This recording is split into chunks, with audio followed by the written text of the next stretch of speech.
ദൈവത്തിൻ്റെ അതിപരിശുദ്ധമായ നാമം മഹത്വപ്പെടുമാറാകട്ടെ. ദൈവകൃപയാൽ ഒരു പ്രഭാതം കൂടെ, ഒരു ദിവസം കൂടെ ദൈവം പ്രധാനമായി തന്നു. നാം മുടിഞ്ഞു പോകാതിരിക്കുന്നത് ദൈവത്തിൻ്റെ ദയയാകുന്നു. അത് രാവിലെ തോറും പുതിയതും തൻ്റെ കരുണ വിശ്വസ്തത വലിയതുമാകുന്നു എന്ന് പറയുകയാണ്.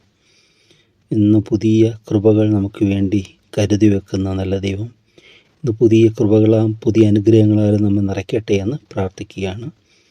ഇന്ന് നാം 28-ാമത്തെ സങ്കീർത്തനത്തിലേക്ക് കടന്നു വന്നിരിക്കുന്നു. 28-ാമത്തെ സങ്കീർത്തനം, എല്ലാ സങ്കീർത്തനങ്ങളും ഒരു പ്രാർത്ഥനാ ശൈലി അല്ലേ, അതിൻ്റെ ഉത്തരവും നമുക്ക് അവിടെ കാണാനായിട്ട് സാധിക്കുന്നുണ്ട്. ഇന്നത്തെയും അതുപോലെ തന്നെ ഒരു സങ്കീർത്തനമാണ് prayer for help and thanksgiving for it. പ്രാർത്ഥിക്കുന്ന ഒരു പ്രാർത്ഥനയും പ്രാർത്ഥനയ്ക്ക് ഉത്തരം ലഭിച്ചതിലുള്ള സന്തോഷവും സ്തോത്രാർപ്പണം എന്ന് വേണമെങ്കിൽ പറയാം. ഇവിടെ 2 പോർഷനായിട്ടാണ് അത് നമുക്ക് കാണാനായിട്ട് പറ്റുന്നത്. അതായത് 1 മുതൽ 3 പോർഷനായിട്ട് കാണാൻ പറ്റും. 1 മുതൽ 2 വരെയുള്ള വാക്യങ്ങൾ, പിന്നെ 3 തൊട്ട് 5 വരെയുള്ള വാക്യങ്ങൾ, പിന്നെ 6 തൊട്ട് 9 വരെയുള്ള വാക്യങ്ങൾ. 1ാമത്തെ പാർട്ടിൽ ദൈവത്തോട് പ്രാർത്ഥിക്കുകയാണ്. 2ാമത്തേതിൽ മറ്റൊരു അപേക്ഷയാണ്, എനിക്ക് അങ്ങനെ ഭവിക്കരുതേ എന്നുള്ളൊരു പ്രാർത്ഥന. പിന്നീട് 6ാമത്തെ വാക്യം മുതൽ ഉത്തരം കിട്ടിയതിലുള്ളതായ സന്തോഷം, അതിനുള്ളതായ മറുപടി എന്താണെന്നാണ് അവിടെ കാണുന്നത്. ഇവിടെ തുടങ്ങുന്നത്, യഹോവേ, ഞാൻ നിന്നെ വിളിച്ചപേക്ഷിക്കുന്നു, എൻ്റെ പാറയായുള്ളവയെ നീ കേൾക്കാതിരിക്കരുതേ. നീ മിണ്ടാതിരുന്നിട്ട് ഞാൻ കുഴിയിൽ ഇറങ്ങുന്നവരെ പോലെ ആകാതിരിപ്പാൻ ഞാൻ എൻ്റെ കൈകളെ വിശുദ്ധ മന്ദിരത്തിലേക്ക് ഉയർത്തി നിന്നോട് നിലവിളിക്കുമ്പോൾ എൻ്റെ യാചനകളുടെ ശബ്ദം കേൾക്കണമേ. 1ഉം 2ഉം വാക്യങ്ങളിലാണ് കാണുന്നത്. ദൈവത്തെ പാറയോട് ഉപമിക്കുകയാണ് ഇവിടെ ദാവീദ്. ദൈവമേ, ഞാൻ വിളിച്ചപേക്ഷിക്കുന്നു, എൻ്റെ പാറയുള്ളൂ, നീ കേൾക്കാതിരിക്കരുതേ.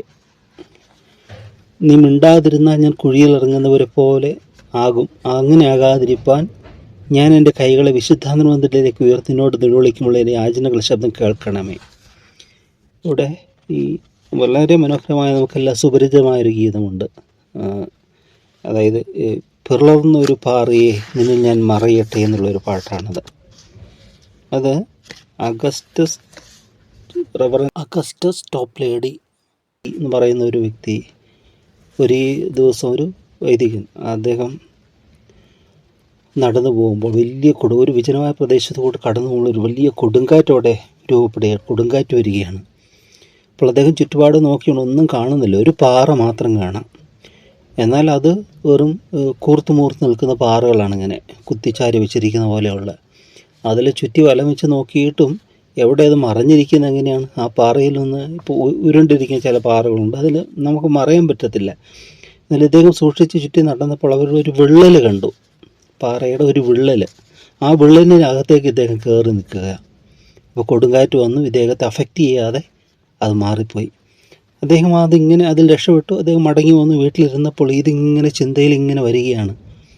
അപ്പോൾ ഇദ്ദേഹം ദൈവാശ്രയത്തിലേക്ക് അത് കൊടുക്കുകയാണ്. അപ്പോൾ അവിടെ പ്രാർത്ഥനയും ഉണ്ട് അതിനോട് ചേർന്ന് അദ്ദേഹത്തിന്. അപ്പോൾ അദ്ദേഹത്തിന് തോന്നുകയാണ്, ആ പിളർന്ന ഒരു പാറയാണ്, ആ പാറ എനിക്ക് സങ്കേതമായതുപോലെ അത് ദൈവത്തിൻ്റെ സങ്കേതമാണ്. ദൈവം ആ പാറയാണ്. ആ പാറ ക്രിസ്തു അത്രേ നമ്മൾ പറയുന്ന പോലെ. ആ ദൈവീയ ചിന്തയിലേക്ക് പോവുക. ഇംഗ്ലണ്ടിലെ സോമർസെറ്റ്ഷെയറിലുള്ള ബ്ലഗ്ഡണിൽ റെക്ടറായിരുന്നു അദ്ദേഹം, ഒരു പാതിരി അദ്ദേഹം. അപ്പം അദ്ദേഹം അവിടെ ആ വീട്ടിൽ വന്ന് അത് ഓർത്ത് കുറിച്ച വരികളാണ് പിളർന്നൊരു പാറയെ എന്നിൽ ഞാൻ മറയട്ടെ. റോക്ക് ഓഫ് ഏജസ് എന്ന് പറയും. ആ പാറയിൽ ഞാൻ മറയട്ടെ എന്നുള്ള പാട്ട് വളരെ മനോഹരമാണ്. ഒത്തിരി പേർക്ക് ആശ്വാസവും പ്രത്യാശയും എല്ലാം നൽകുന്നതാണ്. വളരെ മനോഹരമായൊരു ഗീതമാണത്.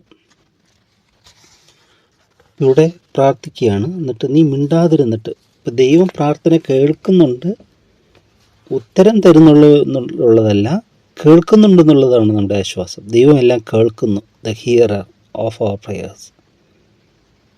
നമ്മുടെ പ്രാർത്ഥന കേൾക്കുന്നവൻ. കേൾക്കാൻ ഒരാളുള്ളത് തന്നെ എത്ര മനോഹരമാണ് അല്ലേ? നാം പറയുന്ന കാര്യങ്ങൾ ശ്രവിക്കാൻ ഒരാൾ തന്നെ. അനേകർക്കുള്ള പ്രശ്നം വരെ കേൾക്കാൻ ആരുമില്ല എന്നുള്ളതാണ്. എന്നാൽ ഇവിടെ ദൈവത്തിൽ ആശ്രയിക്കുമ്പോൾ ദാവീദ് മറ്റൊരു സംഗതി പറയുന്നുണ്ട്, ഞാൻ ചാഞ്ഞ് എൻ്റെ നിലവിളി കേട്ടുവെന്ന്. ചാഞ്ഞ് വരുന്ന ഈ കുഞ്ഞുങ്ങളൊക്കെ നടന്നു പോകുമ്പോൾ, അല്ലെങ്കിൽ അവർ റെയിൽവേ സ്റ്റേഷനിലോ എവിടെയെങ്കിലൊക്കെ ഇരിക്കുമ്പോൾ നമുക്ക് കാണാം കുഞ്ഞുങ്ങൾ എന്തെങ്കിലും പറയാൻ ഇങ്ങനെ ആയുമ്പോൾ ഈ പിതാവോ മാതാവോ ആ കുഞ്ഞിൻ്റെ ആ ചെവിയുടെ അടുക്കലേക്ക് ഇങ്ങനെ ചാഞ്ഞ് ചെല്ലുന്ന കേൾക്കാം. എന്താ കുഞ്ഞ് പറയുന്നതെന്ന് ശ്രമിക്കാൻ വേണ്ടി. ആ കുഞ്ഞിനവരോട് ഉയരമില്ല, അത്രത്തോളം എത്താൻ പറ്റുകയില്ല. പക്ഷെ ആ കുഞ്ഞിൻ്റെ അടുക്കിലേക്ക് അവർ ചെവി ചായ്ക്കുകയാണ്. അങ്ങനെ ചെവി ചായ്ച്ച് കേൾക്കുന്ന ഒരു ദൈവം എത്ര മനോഹരമാണ്. അവിടെ പറയുക, ദൈവമേ ഞാൻ അങ്ങനെ ആകരുത്, മിണ്ടാതിരുന്നിട്ട് കുഴിയിലിറങ്ങുന്നവരെ പോലെ ആതിരിപ്പാൻ തന്നെ. നിന്നോട് നിലവിളിക്കുമ്പോൾ എൻ്റെ യാചനാശബ്ദം കേൾക്കണമേ. ദുഷ്ടന്മാരോടും അകൃത്യം ചെയ്യുന്നവരോടും കൂടെ തുടർന്ന് പറയുകയാണ്, ദുഷ്ടന്മാരോടും അകൃത്യം ചെയ്യുന്നവരോടും കൂടെ എന്നെ വലിച്ചു കൊണ്ടുപോകരുതേ. അവർ കൂട്ടുകാരോട് സമാധാനം സംസാരിക്കുന്നു, എങ്കിലും അവരുടെ ഹൃദയത്തിൽ ദുഷ്ടതയുണ്ട്. അവരുടെ ക്രിയയ്ക്ക് തക്കവണ്ണവും പ്രവൃത്തികളുടെ ദുഷ്ടതയ്ക്ക് തക്കവണ്ണം അവർക്ക് കൊടുക്കണമേ. അവരുടെ കൈകളുടെ പ്രവൃത്തി പോലെ അവരോട് ചെയ്യണമേ. അവർക്ക് തക്കതായ പ്രതിഫലം കൊടുക്കണമേ. അവരുടെ പ്രവൃത്തികൾ അവൻ്റെ കൈവേല അവർ വിവേചിക്കായകൊണ്ട് അവരെ പണിയാതെ ഇടിച്ചു കളയും. ഇവിടെ പറയുകയാണ്, ദുഷ്ടന്മാരോടും അകൃത്യം ചെയ്യുന്നതോടെ എന്നെ വലിച്ചു കൊണ്ടുപോകരുത്, അവരുടെ പോലെ എന്നെ ആക്കരുത് എന്നാണ് പ്രാർത്ഥിക്കുന്നത്. കാരണം എന്താ, അവർ കൂട്ടുകാരോട് സമാധാനം സംസാരിക്കും, പക്ഷെ അവരുടെ ഹൃദയത്തിൽ ദുഷ്ടതയുണ്ട്. അത് ഇരുമനസ്സോ അല്ലെങ്കിൽ ഇരട്ടത്താപ്പ് എന്ന് പറയും, വഞ്ചന എന്നൊക്കെ പറയാം അല്ലേ.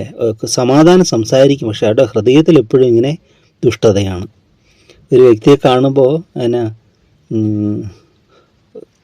പുറത്ത് ചിരിയും അകത്ത് ദുഷ്ടതയും, വെള്ളി പൊതിഞ്ഞ മൺകുടം പോലെ എന്നൊക്കെ പറയും. പുറത്ത് നല്ല അഴകായി ശോഭിക്കും, പക്ഷേ ആന്തരികമായ ഭാവം വ്യത്യസ്തമാണ്. നമ്മുടെ സ്നേഹം നിർവ്യാജമായിരിക്കണം. ഇപ്പോൾ ഒരു വ്യക്തി ചെയ്യുന്നത് നമുക്ക് അതൃപ്തിയാണെങ്കിൽ ആ അതൃപ്തി അദ്ദേഹത്തെ അറിയിക്കാനായിട്ട് സാധിക്കുന്നൊരിതാണ്. അതേ ചെയ്ത് കേൾക്കുമെങ്കിൽ മാത്രം. അല്ലെങ്കിൽ ആ വ്യക്തിക്ക് വേണ്ടി പ്രാർത്ഥിക്കുക. ആ വ്യക്തിയുടെ കുറവാണെന്ന് കണ്ടു പ്രാർത്ഥിക്കുമ്പോൾ അതിൽ നമുക്ക് മോചനം കിട്ടും. നമ്മൾ അതിലൊരിക്കലും ബന്ധിതരായി പോകരുത്. അവരോടുള്ള വിദ്വേഷത്തിലും വെറുപ്പിലും ഒന്നും നമ്മളായി പോകരുത്. ഇവിടെ പുതിയ നിയമത്തിലേക്ക് വരുമ്പോൾ കർത്താവ് യേശുക്രിസ്തു ക്രൂശിലെ പ്രാർത്ഥനയ്ക്കൊക്കെ ശേഷം ഈ ദാവീദിൻ്റെ മനോഭാവത്തിൽ നിന്ന് വ്യത്യസ്തമാണ്. പക്ഷേ ദാവീദിൻ്റെ മനോഭാവം തന്നെ ആക്രമിക്കാമെന്ന ശൗലിനെ നിർവീര്യമാക്കുവാൻ നിർമൂലമാക്കുവാൻ അവസരം കിട്ടിയിട്ടും ദാവീദ് അത് ചെയ്തില്ല. അങ്കിയുടെ ഒരു വിളുമ്പ് മാത്രമേ മുറിച്ചെടുത്തുള്ളൂ ശൗലിൻ്റെ. ഒരു ഗുഹയിൽ ഈ ദാവീദിനെ പിന്തുടർന്ന് വന്ന ശൗലിനെ കാൽമടക്കത്തിന് ആ ഗുഹയിൽ കയറിയപ്പോൾ ദാവീദിന് അവസരം കിട്ടിയതാണ്. സഹപ്രവർത്തകരെല്ലാം പറഞ്ഞതാണ്, ദൈവം നിൻ്റെ ശത്രുവിനെ നിൻ്റെ കയ്യിൽ ഏൽപ്പിച്ചു, നീ അവനെ കൊന്നുകളയാന്നൊക്കെ. പക്ഷേ ദാവീദ് അത് ചെയ്തില്ല. മറിച്ച് അവൻ്റെ അടുക്കൽ ചെന്നിട്ട് അവൻ ഉറങ്ങുകയോ എന്തോ ചെയ്യുക, അവൻ്റെ വസ്ത്രത്തിൻ്റെ അങ്കിയുടെ അറ്റം മുറിച്ചു. പക്ഷെ അതിന് പോലും പിന്നീട് അവന് മനസ്സാക്ഷി കുത്തി തുടങ്ങി എന്നാണ് പറയുന്നത്. അപ്പോൾ പ്രതികാരം ദൈവത്തിനുള്ളത്, ദൈവം അത് പ്രതികാരം ചെയ്യും. നമ്മൾ പ്രാർത്ഥിക്കുക, ശത്രുക്കൾക്ക് വേണ്ടി പ്രാർത്ഥിക്കുക, ഉപദ്രവിക്കുന്നതിന് പ്രാർത്ഥിക്കുക എന്നുള്ളത് നമ്മുടെ ചുമതല. അതിലിവിടെ അങ്ങനെ പ്രാർത്ഥിക്കുക. എന്താ അവരുടെ ദുഷ്ടതയുണ്ട്. അവരുടെ ക്രിയയ്ക്ക് തക്കവണ്ണം അവരുടെ പ്രവൃത്തിയും ക്രിയയും എല്ലാം ദുഷ്ടതയാണ്. എല്ലാത്തിലും ദുഷ്ടത നിറഞ്ഞിരിക്കും. അവരെന്ത് ചെയ്താലും അത് ദുഷ്ടത. ഇനി അവരെന്താ ചെയ്യുന്നത്? അവർക്ക് തക്കതായ യഹോവയുടെ പ്രവൃത്തികളെയും അവൻ്റെ കൈവേലയും വിവേചിക്കായകൊണ്ട് അവൻ അവരെ പണിയാതെ ഇടിച്ചു കളയും. ദൈവത്തിൻ്റെ പ്രവൃത്തികളൊക്കെ കാണുന്നുണ്ട്, അവൻ്റെ കൈവേല, പക്ഷെ അവരത് വിവേചിച്ച് നോക്കുന്നില്ല. ഈ ദൈവ നിഷേധികളിലൊക്കെ കാര്യങ്ങൾ അതാണ്. അവരൊന്നും കണ്ണു തുറന്ന് നോക്കുന്നില്ല. പ്രകൃതി എത്ര മനോഹരമായിരിക്കുന്നു. കരയുന്ന കാക്കക്കുഞ്ഞുങ്ങൾക്ക് അതതിൻ്റെ ആഹാരം കൊടുക്കുന്ന ദൈവം, ഓരോന്നിനെയും പുലർത്തുന്ന ദൈവം. എത്ര ക്രമീകൃതമാണ് പ്രകൃതി തന്നെ. രാവും പകലും സൃഷ്ടിച്ച ദൈവം, രാത്രി വാഴാൻ ചന്ദ്രനെയും നക്ഷത്രങ്ങളെ സൃഷ്ടിച്ച ദൈവം, പകൽ വാഴുവാൻ വലിയ വെളിച്ചം, രാത്രി അത് ലൈറ്റ് കെടുത്തി തരുന്നു. മനുഷ്യന് വിശ്രമിക്കാനുള്ള സമയമായി ഡിം ലൈറ്റ് ഇടുന്നു.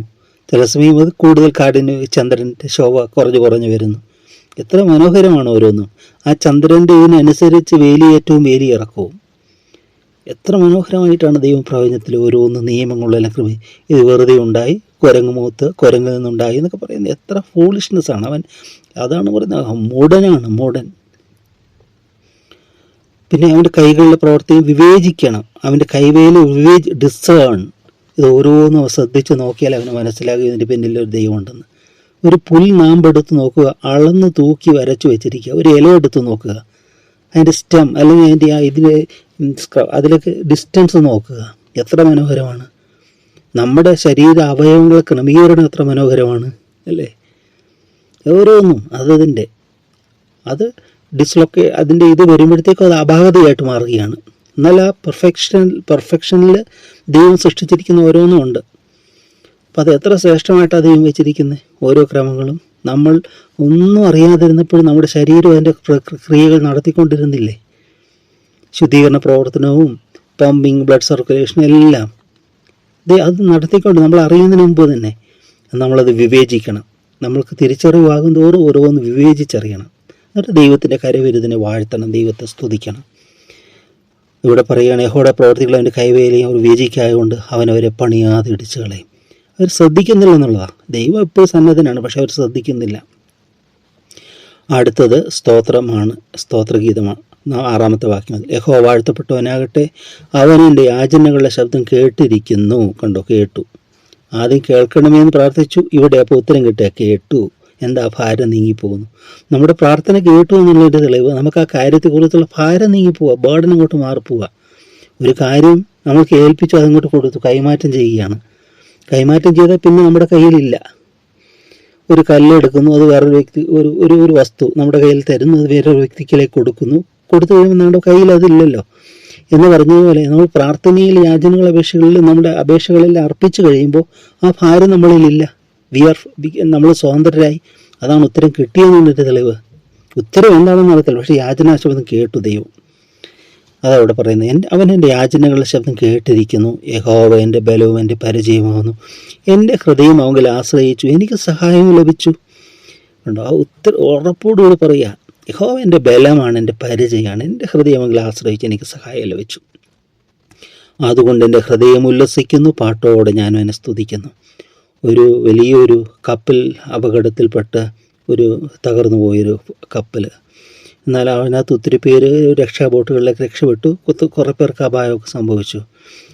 വളരെ പേരൊന്നും ഉണ്ടായിരുന്നില്ല. എന്നാൽ അതിനകത്തൊരു കുട്ടി, ഒരു പാലക്കാരൻ, അദ്ദേഹം എങ്ങനെയോ അടുത്തുള്ള ഒരു പാറക്കൂട്ടത്തിൽ ചെന്ന് പെട്ടു, നീന്തി എങ്ങനെയൊക്കെയോ അവിടെ. അപ്പോൾ എല്ലാവരും കരയ്ക്കൊക്കെ കരയ്ക്കണഞ്ഞവരെല്ലാം നോക്കുകയാണ്. അപ്പോൾ അവിടെ മാതാപിതാക്കൾ നോക്കുന്ന ഉടനെ കാണുന്നില്ല, ഈ കുഞ്ഞിനെ കാണുന്നില്ല. അപ്പോൾ കുഞ്ഞിനെ തിരയാനുള്ള രക്ഷാപ്രവർത്തകർ അവർ സഞ്ചരിച്ചു പോയി, അവർ കണ്ടെത്തുക. പിറ്റേ ദിവസമാണ് കണ്ടെത്തുന്നത്.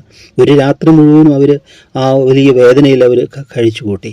പിറ്റേ ദിവസമാണ് അവർ കണ്ടെത്തിയ ചെറിയ പടകിൽ അവരെ വിളിച്ചുകൊണ്ട് വരിക, ആ കുഞ്ഞിനെ വിളിച്ചുകൊണ്ട് വരിക, ബാലക്കനെ വിളിച്ചുകൊണ്ട് തീരത്ത് വന്നിട്ട് ഈ അമ്മ ചോദിക്കുകയാണ്, അപ്പോൾ പിതാവ് കൊണ്ട് ചോദിക്കുക, അയ്യോ നിനക്ക് പേടി തോന്നിയില്ല രാത്രി ഇരുട്ടൊക്കെ വന്നപ്പോൾ? അപ്പോൾ പറയാണ്, ഞാൻ ഇളകിയെങ്കിലും ആ പാറയ്ക്ക് ഒരിക്കലും ഇളക്കമില്ലായിരുന്നു അമ്മയെന്ന്. ആ കുഞ്ഞ് വളരെ മനോഹരമായിട്ടത് പറയുന്നതാണ്.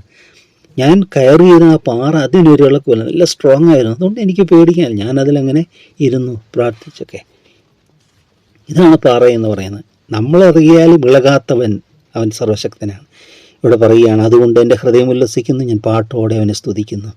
ഹൃദയത്തിൻ്റെ ഉല്ലാസം, അതാണ് ഏറ്റവും സന്തോഷം എന്നുള്ളത്. പുറമേയുള്ള സന്ദേശങ്ങളും ചിരി, ആർപ്പും എല്ലാം മാറിപ്പോവും, പക്ഷെ heart rejoice in the Lord, ഹൃദയം ദൈവത്തിൽ അതാണ് ഏറ്റവും മനോഹരമായ സന്തോഷം. യഹോവ തൻ്റെ ജനത്തിൻ്റെ ബലമാവുന്നു, തൻ്റെ അഭിഷിക്തനും രക്ഷാദുർഗം തന്നെ. തൻ്റെ ജനത്തെ രക്ഷിച്ച് നിൻ്റെ അവകാശത്തെ അനുഗ്രഹിക്കണമേ, അവരെ മേയിച്ചെന്നേക്ക് അവർ വഹിക്കണമേ. ഒരാടിനെ പരിപാലിക്കുന്ന പോലെ അത് ദൈവം അങ്ങനെ തന്നെ നമ്മളെ പരിപാലിക്കും. തള്ളകളെ പതിയെ നടത്തും, കുഞ്ഞാടുകളെ ഭുജത്തിലെടുത്ത് മാറോട് ചേർക്കുന്ന നല്ല ഇടയൻ. ആ ഒരു ചിത്രമൊക്കെ നമ്മുടെ ചിന്തയിൽ എപ്പോഴും ഉണ്ടായിരിക്കണം. നാം അവൻ്റെ ആടുകളും അവൻ മേയ്ക്കുന്ന അവൻ്റെ കൈക്കൽ ആടുകളാണ് നാം. അതുകൊണ്ട് ദൈവസന്നിധി നമ്മൾ ആശ്രയിക്കുമ്പോൾ പ്രാർത്ഥന കേൾക്കുന്ന ദൈവം, പ്രാർത്ഥനയ്ക്ക് ഉത്തരം കിട്ടിയെന്ന്, അതെല്ലാം അനുഭവമാണ്. അപ്പം അനുഭവത്തിൽ ചോദ്യം ചെയ്യാൻ പറ്റത്തില്ല, എക്സ്പീരിയൻസ്. നമ്മളത് അനുഭവിച്ചറിയുക ദൈവത്തെ. യഹോവ നല്ലവനെന്ന് രുചിച്ചറിയുന്നു. നമുക്ക് സമർപ്പിക്കാം, പ്രാർത്ഥനകൾ, അപേക്ഷകൾ സമർപ്പിക്കാം, ദൈവത്തിന് ഉത്തരം ലഭിക്കാം. അതിന് നന്ദിയുള്ളവരായി സ്തോത്രഗീതം ഹൃദയത്തിൽ എപ്പോഴും പാട്ടുള്ളവരായി നമുക്ക് മാറാം. സ്നേഹം നിറഞ്ഞ ദൈവമേ, ഞങ്ങളുടെ വാഴ്ത്തപ്പെട്ട സ്വർഗീയ പിതാവേ, നന്ദിയോടെ ഞങ്ങളങ്ങേ സ്തുതിക്കുന്നു. പ്രാർത്ഥന കേൾക്കുന്നവനാളവേ, ഞങ്ങളങ്ങേ സ്തുതിക്കുന്നു. ഞങ്ങളുടെ പ്രാർത്ഥനകളൊന്നും അന്തരീക്ഷത്തിൽ വിഫലമായി പോകുന്നതല്ല. ഓരോ യാചനകളും ഞരക്കങ്ങളും പോലും നീ അറിയുന്ന ദൈവമാണ്. എന്നാൽ എങ്ങനെ ഉത്തരം തരണമെന്നുള്ളത് അവിടുത്തെ ഹിതമാകിയാൽ ഞങ്ങളുടെ പ്രാർത്ഥന കേൾക്കുന്നതിനായി ഞങ്ങളങ്ങനെ സ്തുതിക്കുന്നു. ഞങ്ങളുടെ ഭാരങ്ങളും പ്രയാസങ്ങളും എല്ലാം സമർപ്പിക്കുവാൻ ഞങ്ങളെ ശ്രവിക്കുന്ന ഒരു നല്ല കർത്താവ് ഞങ്ങൾക്കുള്ളതിനായി ഞങ്ങൾ നിന്നെ സ്തുതിക്കുന്നു. കർത്താവേ, ഞങ്ങൾ മറ്റുള്ളവർ ഞങ്ങളോട് എതിരിടുമ്പോൾ അവർക്ക് നേരെ ഞങ്ങൾ പ്രതികാരം ചെയ്യാതെ അവരുടെ നന്മയ്ക്ക് വേണ്ടി പ്രാർത്ഥിക്കുവാൻ, തിന്മയ്ക്ക് പകരം തിന്മ ചെയ്യാതെ തിന്മയ്ക്ക് പകരം നന്മ ചെയ്യുവാൻ ഞങ്ങളോട് പരിശീലിപ്പിക്കണമേ. അവിടുത്തെ പ്രിയദാസനായ ദാവീദിനെ പോലെ തന്നെ ഞങ്ങളുടെ ജീവിതങ്ങളും നല്ല മനസ്സാക്ഷിയുള്ള ഒരു കൃപ തരണമേ. അവിടെ ഇളക്കമില്ലാത്ത ഉറപ്പുള്ള പാറയായിരിക്കൽ സ്തോത്രം. എല്ലാം പുത്രനാമത്തിൽ അപേക്ഷിക്കുന്ന കൃപ കേൾക്കണം സ്വർഗീയ പിതാവേ. ആമേൻ.